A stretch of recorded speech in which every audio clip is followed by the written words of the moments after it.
Hi hello ನಮಸ್ಕಾರ, welcome back to my mini. ಎಲ್ರಿಗೂ happy Dasara.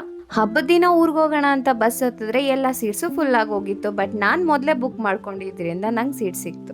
12 ಕಾಲ್ಗೆ ಬೆಂಗಳೂರಿಂದ ಹೊರಟಿದ್ ನಮ್ಮ ಬಸ್ಸು ಶಾರ್ಪ್ 2 o'clockಗೆ ಮೈಸೂರು ಎಂಟ್ರೆನ್ಸ್ನ ರೀಚ್ ಆಯ್ತು. ಎಂಟ್ರೆನ್ಸ್ ಅಲ್ಲೇನೆ ಈ ಲೆವೆಲ್ಗೆ ಜಾಮ್ ನೋಡಿ ನಾನು ಊರಿಗೆ ತಲುಪೋದು ಯಾವಾಗಪ್ಪ ಅನ್ನೋ ಟೆನ್ಷನ್ ಸ್ಟಾರ್ಟ್ ಆಗೋಯ್ತು. ಬಟ್ ಇವತ್ತೇ ಮೆರವಣಿಗೆ ಇದ್ದಿದ್ರಿಂದ ಬಸ್ಗಳಿಗೆ ಸಿಟಿ ಒಳಗಡೆ ಎಂಟ್ರಿ ಇರಲಿಲ್ಲ. ಸೊ ಮೈಸೂರಿಗೆ ಹೋಗ್ಬೇಕಾದವ್ರನ್ನೆಲ್ಲ ಎಂಟ್ರೆನ್ಸ್ ಅಲ್ಲೇ ಇಳಿಸಿ ಬೇರೆ ಡೈವರ್ಷನ್ ತಗೊಂಡು ಬಸ್ಸು ಮುಂದೆ ಹೊರಡ್ತು.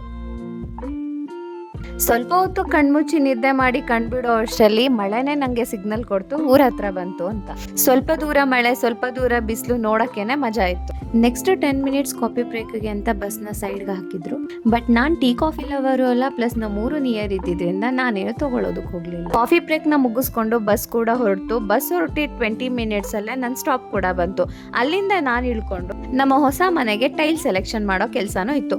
ಅದನ್ನು ಮುಗಿಸ್ಕೊಂಡು ಮನೆ ಕಡೆ ಹೊರಟ್ವಿ. ಇದಾಗಿತ್ತು ಇವತ್ತಿನ vlog. Thank you for watching my video. ಯಾರೆಲ್ಲ ನನ್ನ ಚಾನಲ್ನ ಸಬ್ಸ್ಕ್ರೈಬ್ ಮಾಡ್ಕೊಳ್ದೆ ನೋಡ್ತಾ ಇದ್ದೀರಾ, ದಯವಿಟ್ಟು ಸಬ್ಸ್ಕ್ರೈಬ್ ಮಾಡಿಕೊಂಡು ಸಪೋರ್ಟ್ ಮಾಡಿ.